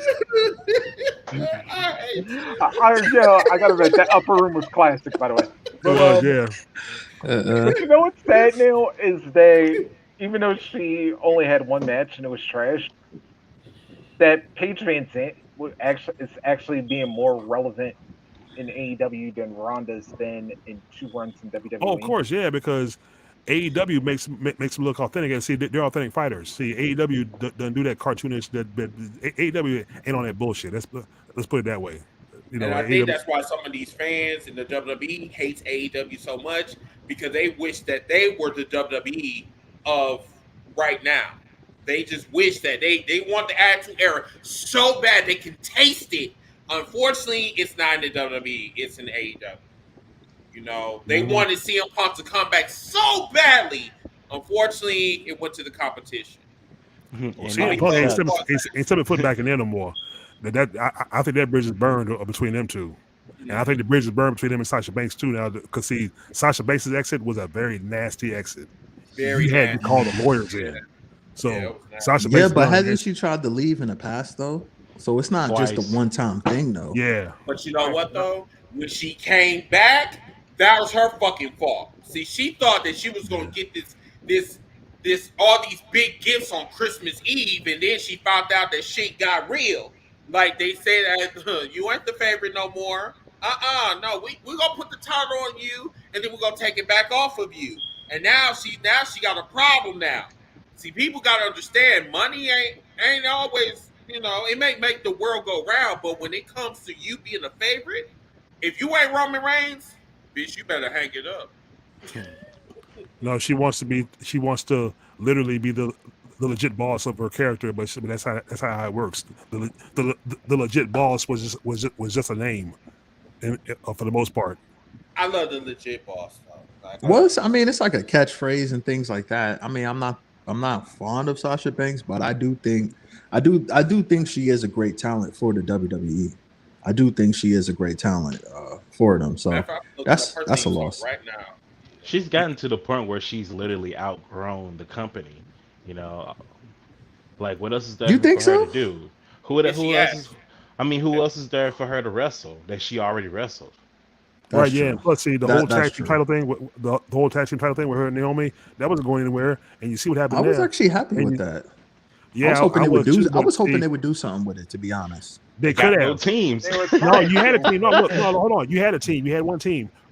Remember when Doudrop I'm gonna call it Douflop. Remember when Douflop came to Nikki Assface and asked her, "Are you ready to get serious?" They could have put them two in the storyline with Naomi and Sasha. That's all you had to do.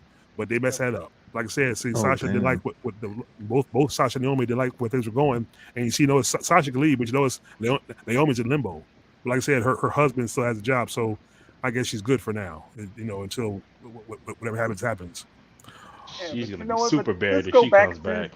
But this go back to what happened the first time Sasha left, because y'all ain't really do anything with them women's tag titles since y'all brought them in.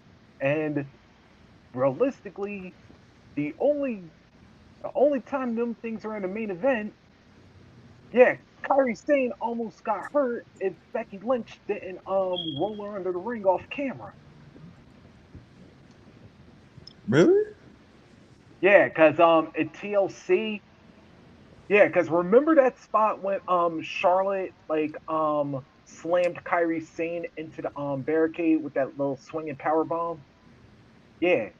Kyrie Sane got concussed, and yeah, I Becky thought Lynch she to got prevent concussed from protection. Nia. Oh God. Oh no, that was She the did, second yeah. time She that did. happened. The I first just had to time say it was that.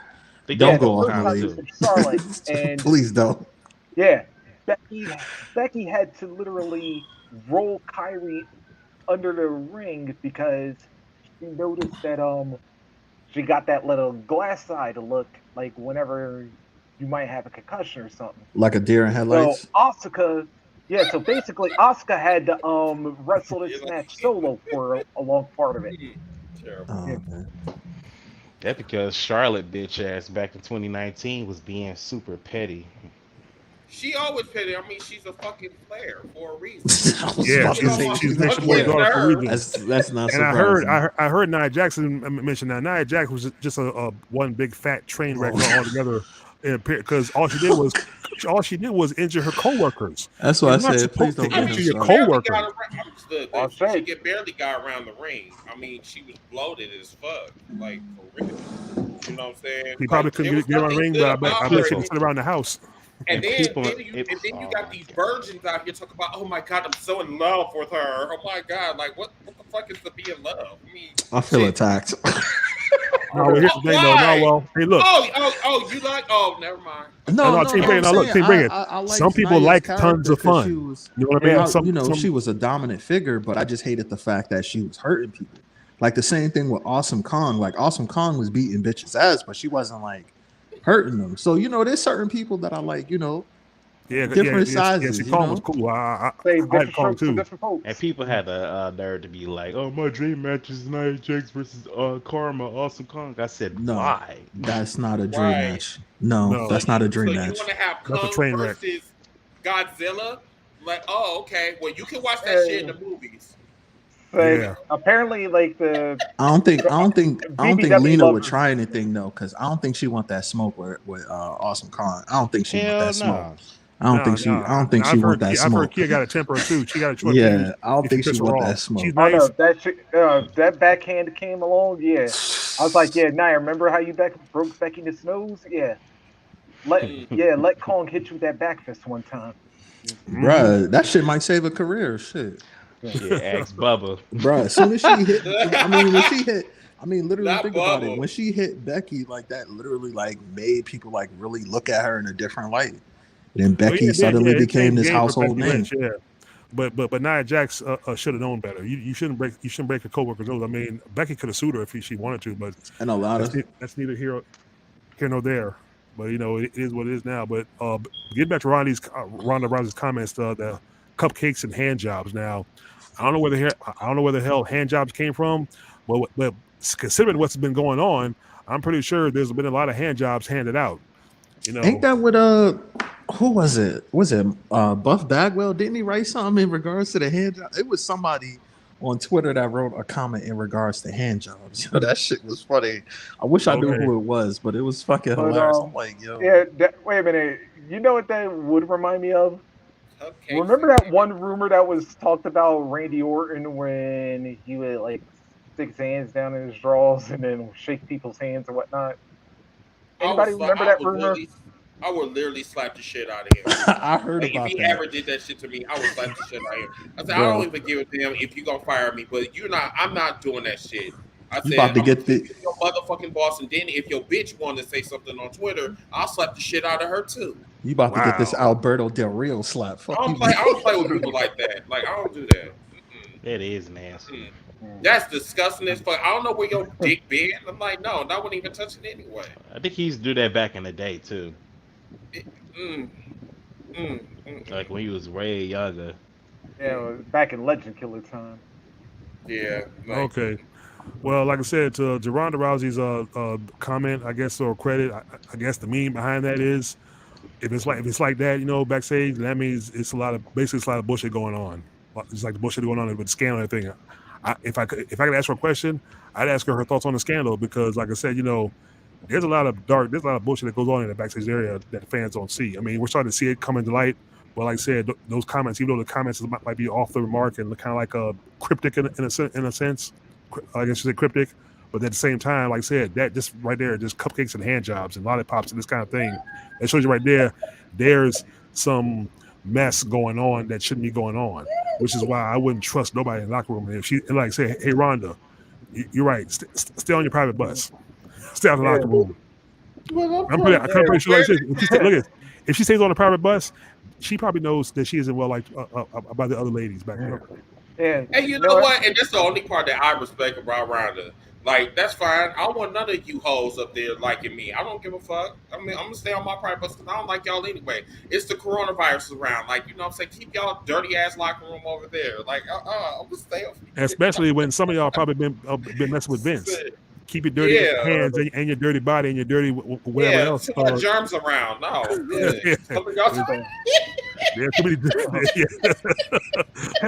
There's germs. There's germs galore in right. You know what I'm saying? Vaseline and shit. Hold on. Wait a minute. And I don't know how it took me this long to come up with this one, but Ronda's saying all that cupcakes and lollipops. I guess she's saying and that hand jobs. WWE's locker room smells like sex and candy. Mm-hmm. It smells like foot mask up in there. Oh my god! I hate that y'all trying to say you said lollipops and hand jobs. I'm saying sound like a diabetic.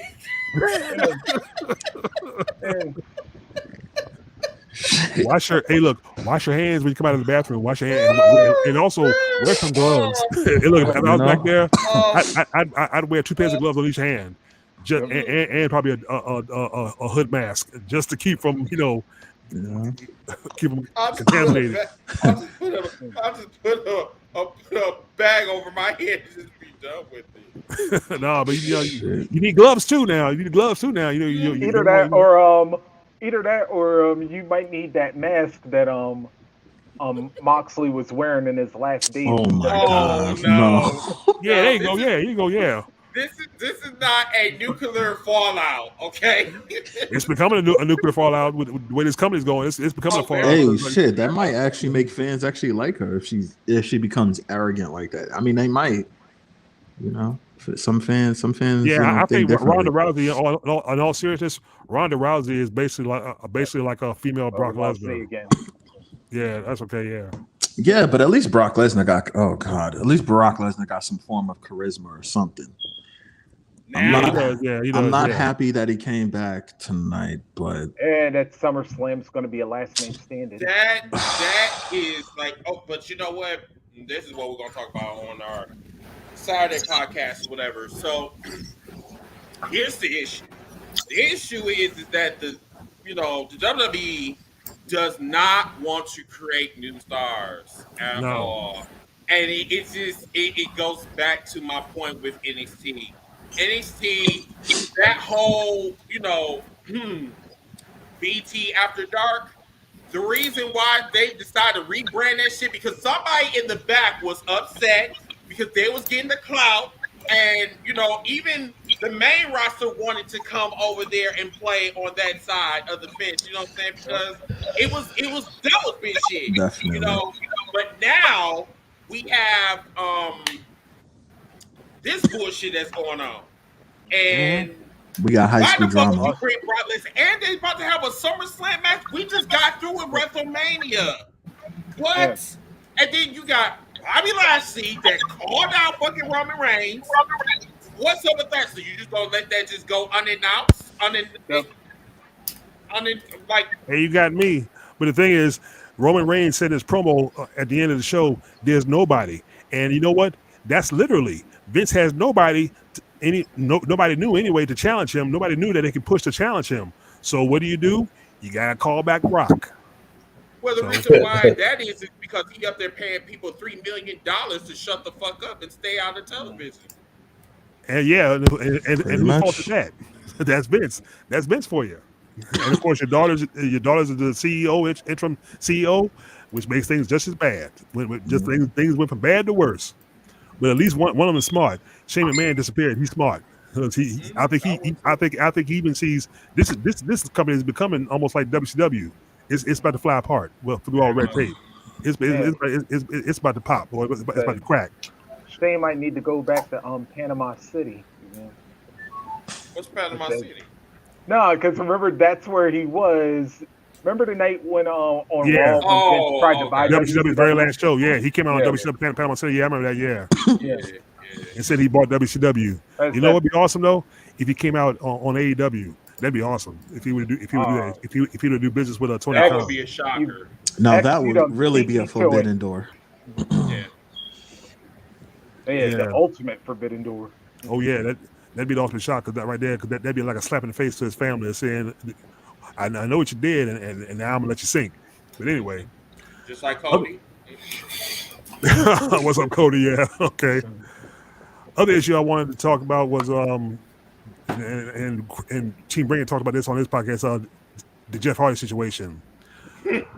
No jokes. No, like I said, alcoholism. You're right, Chris. Alcoholism is a disease.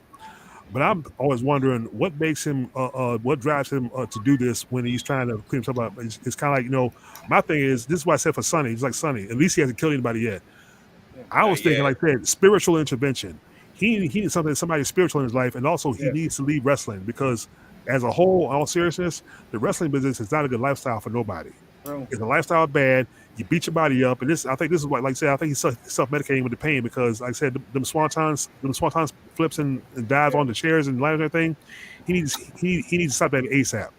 Don't need to do that anymore. That is just bad for your health, and it's bad for you emotionally, obviously, and spiritually. Because, like I said, he said after that match, he didn't even remember the match after he was examined. And then, like I said, the way he left through the crowd, like he did in WWE, that was a sign right there, probably what was to come. So he probably went to the bottle, probably there, was drinking right there. Like I said, so he needs to retire, get out of wrestling altogether. And like I said, and also have some church people around him. Take him to a church and let him have some counseling or something. You know what I mean? Jeff is a fuck up. I mean, now, that's where we're at right now. He's a fuck up, and he shouldn't even come back to wrestling. Like, it's like when they were doing the promo, I think it was Jurassic Express, the Hardy Boys, and the Dudley, Young Bucks. I'm sorry, Young Bucks. Yeah, Young Bucks, Jurassic Express, and the Hardy Boys. You can see on the camera, Jeff was like so far gone. Like, I don't know what the fuck was up with him. He just was looking down at the camera and he was just like, okay. Like, I don't know. I don't know what's up with him. Ever since Double or Nothing, he has not been right. No, and that's like I said, no jokes. Like I said, I like Jeff Hardy. I like both Hardy Boys, but Jeff Hardy, I like to see him save his life and be in a good place. So don't wind up like Sonny. You know what I mean? I mean, it's too late for Sonny. I would even say pray for Sonny and say Sonny should have had spiritual intervention. She should have some people around her who actually cared about her instead of people around her who want to make money with her, make money off her. You know what I mean? Think about her well-being. Sonny, right? Yeah, Sonny. Yeah, Tammy said, yeah. Think about her well-being and her psyche and her mentality. You know what I mean? It's too late for her now. She ain't been right since Candido died. Right? Yeah, because she has killed somebody. This man hasn't. So there's still time for him. And like I said, he has a wife and a child too. I don't want to see him come to a bad end. You know what I mean? Like 2 girls actually. Yeah, okay, he's got 2 girls, daughters. Yeah, see, I want to see him grow to be an old man, raise his daughters, and his daughters grow up to be healthy and happy. You know what I mean? And he be happy. You know what I mean? And the one thing to do that is he needs to get out of wrestling. He needs to do something. In a way, him being suspended without pay is a blessing in disguise. I think. You know what I mean? That's how he's look at it. I mean, and even if you go to rehab, because he's been in rehab before, I think, and he ended up relapsing. So But he's gotta take that shit serious though. It's kind of I kind of made a reference in it in a video that I made in regards to Jeff Hardy. The problem is Jeff Hardy, like, to me, and this is gonna be rest in peace to this person, but it's like Jeff Hardy right now is kind of like the modern day Scott Hall. Like, he's literally had to deal with alcohol on screen and off screen. Like when there's storylines made about you because of how much alcohol you're taking, that's really, really bad. That's really sad. And it's like beforehand, people was like, oh man, damn, Jeff, you messing up. But now people like me and others, we're like pissed. We're like, come on, Jeff, what the fuck, bro? Like this shit is ridiculous. Like you a grown ass man. Like you got to get your priorities straight. We tired of like babying you. Like you got to get your shit together. Jeff Hardy's older than me. So I'm like, come on, you're supposed to lead by example. Like stop being a fuck up. We're tired of this shit. And I mean, it's just unfortunate. And then the part that made me upset is the fact that people were blaming others. They was like, "Oh, it's Tony Khan's fault. It's Matt Hardy's fault. It's this person's fault." The only person's fault who it is Jeff Hardy. He has to take accountability for his actions. I mean, seriously, the only way somebody else is going to take accountability is if they took the alcohol and forced it down his throat. Other than that, he chose to grab that bottle, that cup, whatever, and drink it. That's on him. That's all on him. Okay, that's a good point. A Black Z Fighter, what's your thoughts? Well, for the record, I'm from St. Louis. They was supposed to have the ladder match here. Yeah, that would have possibly been the Hardys' last world title run together. So I was kind of bummed out that I can see that, but but it's like, damn, Jeff. It's like I think Jeff should just call it a career. Just get your shit together, bro. You say you want to be there for your wife and kids. Just go home, bro. It's all you gotta do. Just go home. True that. Reese, your thoughts? It's like this is tough because like most of us, like I said, I've seen Jeff like literally when he came into the business. Like, yeah, when he was, and I think Mr. 3 Million is appropriate. You mentioned Scott Hall. Because actually, that was the first time I actually saw Jeff was when he was wrestling with Scott when he was Razor. Yeah, but it was that's the crazy part. Yeah.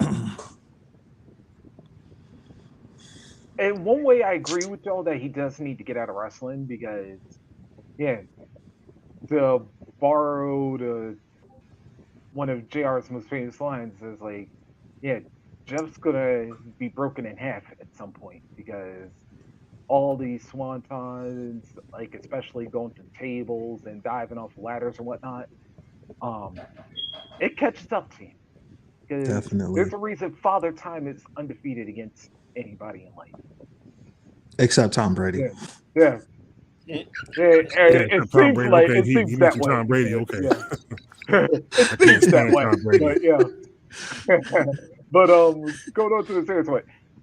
But at the other way though, I'm wondering if being away from wrestling will be even worse for Jeff. And here's what I mean by that. Because, that not being around the boys, that's not going to influence you. But kind of like how in the wrestler, once you're away from the ring, man, the urges get worse because you don't know what to do with yourself because wrestling's all you've ever done. So I'm thinking, in some ways, Jeff may be worse out of wrestling than he is in it. And again, being in wrestling, kind of like going back to what Professor X wound up saying, that isn't a healthy lifestyle for Jeff anyway. And kind of like how Black Z was saying, at some point you got to realize, if having a wife, having 2 girls, losing your career or your freedom, at what point do you realize I need help for myself to get rid of my past so I can even have a future?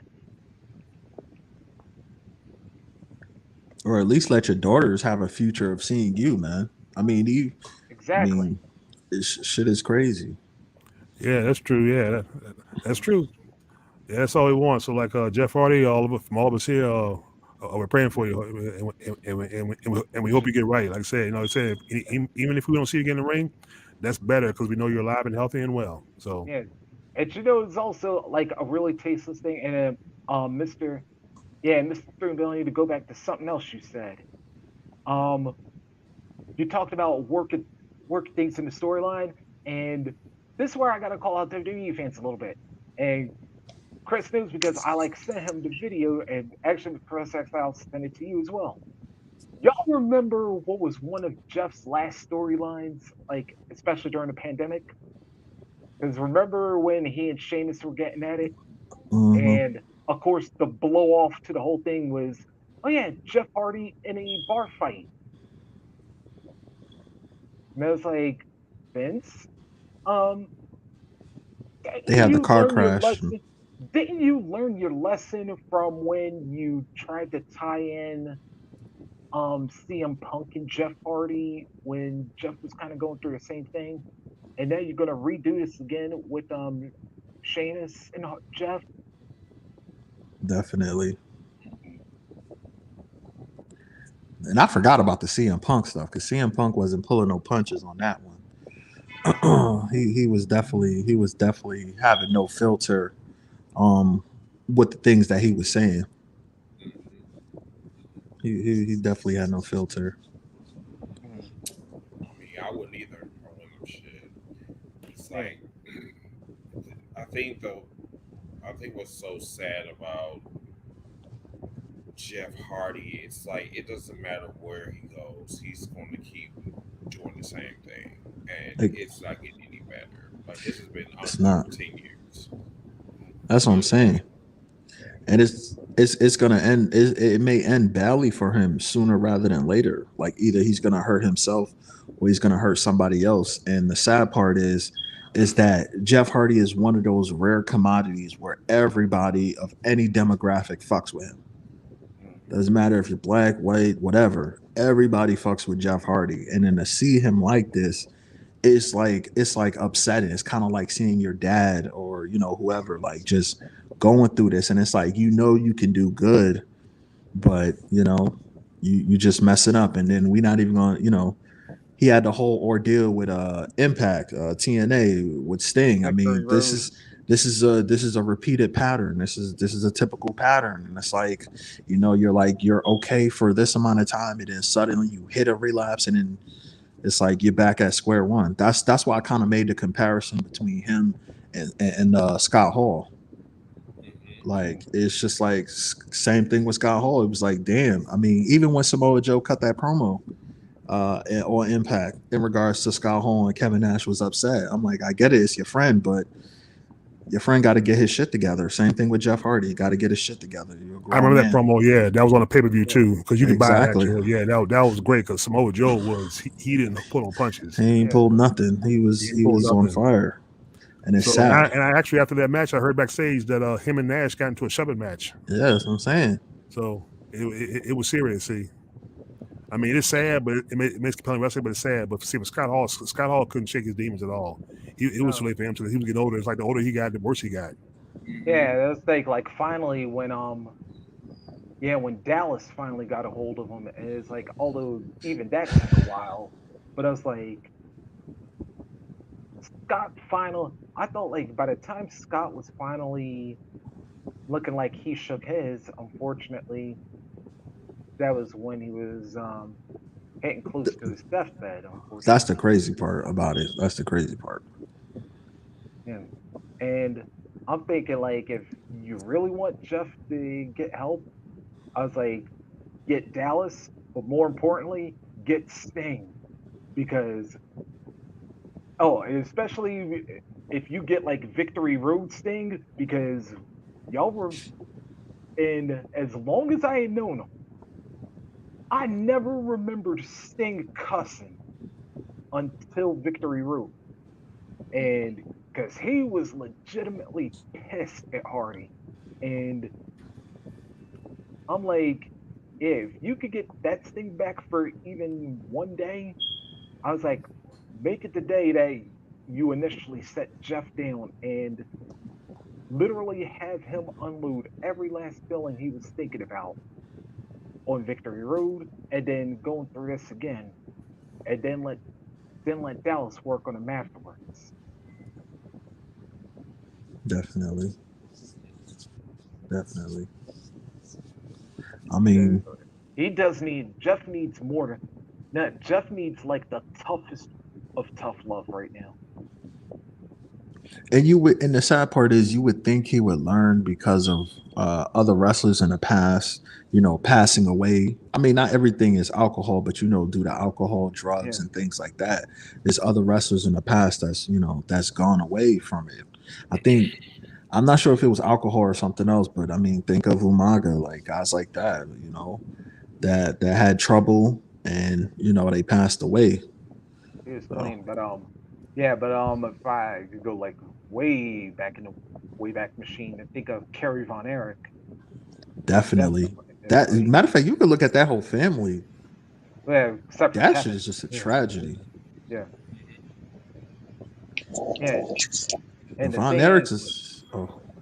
Yeah, well, Kerry was mostly the drug user of the bunch, and it's a shame because Kerry was a dude that when you looked at him, you actually saw a wrestler because he was fairly well built, and apparently some ladies like, well, they were mostly more towards him and Kevin anyway, but yeah, and it's like somewhere along the line, like especially after that motorcycle accident, like he was just never the same, and ultimately he took his own life. And like I'm fearing the same thing for Jeff, because I know Jeff likes to live a life of no fear, but at some point you gotta have a fear of, you gotta have a fear, whether it be a fear of God, a fear of losing life, a fear of losing your family, something. And I mean a serious fear.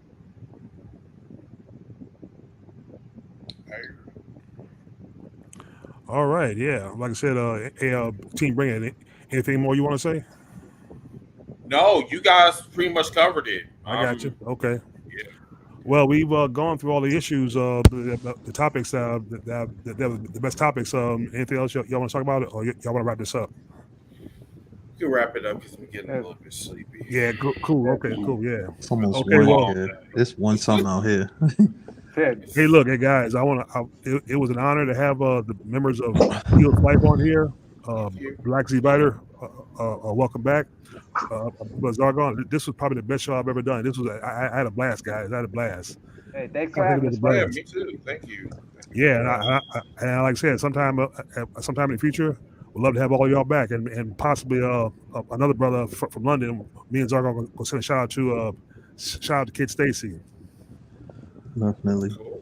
Yeah, like I said, Mr. Man, your time is up, and somewhere, somehow, sometime, I don't care how much money and power you have, you're not above the law. No one is, and no one ever will be. And you have no chance in hell.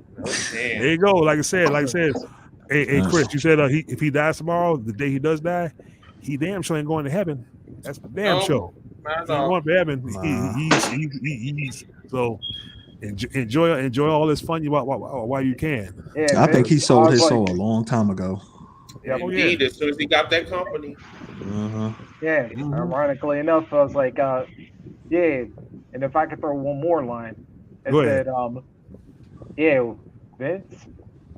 And ironically enough, I can't believe I'm borrowing a line from Lawler of all people, but Vince, when it is your time, the first words out of your mouth better be, God, I don't like you, and I know you don't like me either. That's true. Yeah. Also, one last thing. You remember the pay-per-view where he had a match with God? Remember that shit? Yeah, I forgot. That was so blasphemy. It wasn't funny. But you know what? I think everything happening right now, this is finally karma, because karma always comes. Always, what goes around comes around. I forgot about that. I didn't. I forgot about that. Yeah, what goes around comes around. Or something like that. Yeah. Yeah. So what goes around comes around. Yep. And Black Z probably just mentioned that. Vengeance is mine, saith the Lord. Yep. Anyway, like I said, everybody, it's your boy for Black Z Fighter, for Brother Zargon, for Rocket Reese, Team Bring It, for the HEELS4LYFE podcast. I'm gonna put the link to their channel in the description, so everybody subscribe to the HEELS4LYFE podcast. I'm gonna say peace and blessings. Yeah, subscribe if I come to your house and slap you like Alberto Del Rio. Yeah. Also, subscribe to Zargon. I'm gonna say peace and blessings and all power to the people. Nice, y'all. All right. All right. Happy Father's Day to all the dads out there this week. Oh yeah. Happy Father's Day to all the Black Kings out there. Definitely. Yep.